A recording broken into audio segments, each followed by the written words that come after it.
Hello board game brothers and sisters, and here's your Kickstarter alert for Dragon Ball Z Smash Battle the Miniatures game.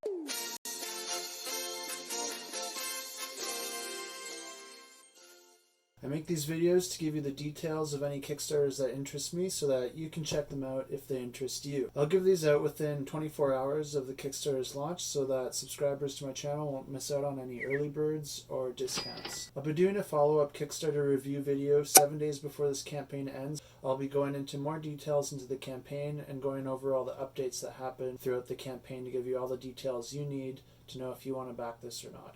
I'll also be letting you know if I plan to back this, and I'll give you full details on why I will or won't be backing this campaign. So make sure to subscribe if you don't want to miss that. And it's over 900,000. So the reason for that is this campaign has a $1 goal. And you might think that's a little bit strange on a Kickstarter, and it definitely is. But they do have a reason for it that they've posted in the comments. And they say that they have agreement with their partner that it will go to market no matter what. So it's at the lowest possible goal of $1 just because they know that they're going to be producing this no matter what. Yeah, Kickstarter is basically a store at this point. The expected deliveries in 2020, there's no first day rewards and no limited pledges for this one, so you don't have to worry about backing this within the first 24 hours, but you can still pledge if you're interested and help them reach those stretch goals. And you can always pull your pledge later with my follow-up video if it turns out you're not interested, so just make sure you subscribe. There's a pretty cool looking AR app called the Scouter, and it will tally up your score and tell you how the round plays out based on your dice rolls. So for $79 US, you get 8 minis and the base game. You don't get any of the stretch goals. If you want to get the stretch goals, you're going to be paying $139 USD. The stretch goals are mostly Ginyu Force minis, and you get a bonus Raditz mini. And then for $189 USD, you can get the expansion on top of that, which comes with another 4 minis. So I'm a huge Dragon Ball fan, so this caught my interest immediately, and I wanted to check it out. And there is some cool aspects to this game, especially those dice.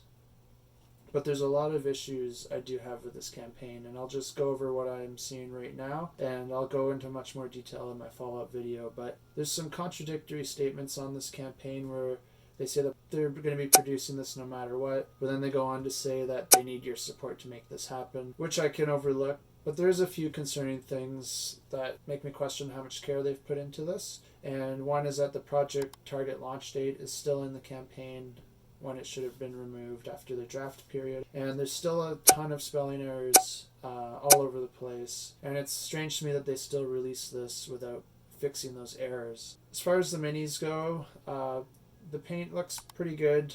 They got some highlights on there. So for painted minis, it doesn't look terrible. I do question if the minis you'll get will be of the same quality, but the mini poses are not very interesting. They all just seem to be standing there in a very still pose. I would expect, since this is a fighting action theme and game, that they would be more in an action pose and be a little more interesting. So I'm a little disappointed with the poses they chose for the minis.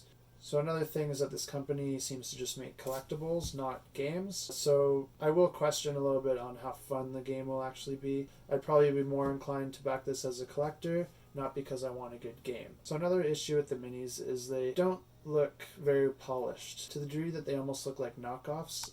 I do believe this is a legitimate campaign, but I would expect that the minis should be a little more higher quality. And the last issue I have with this is it looks strikingly similar to Jasco's upcoming Kickstarter campaign. As far as the name goes, it's almost identical. And I sort of worry that this campaign is sort of trying to piggyback on the anticipation for that campaign. But that's it for now. I'll give you a lot more details in the follow-up video 7 days before the campaign ends, so make sure to subscribe so you don't miss that video, and hit that bell icon so you get the notification. And just give this video a like if you found it helpful, and I'll keep making videos like this. So until next time, keep that shelf cluttered and keep the table full.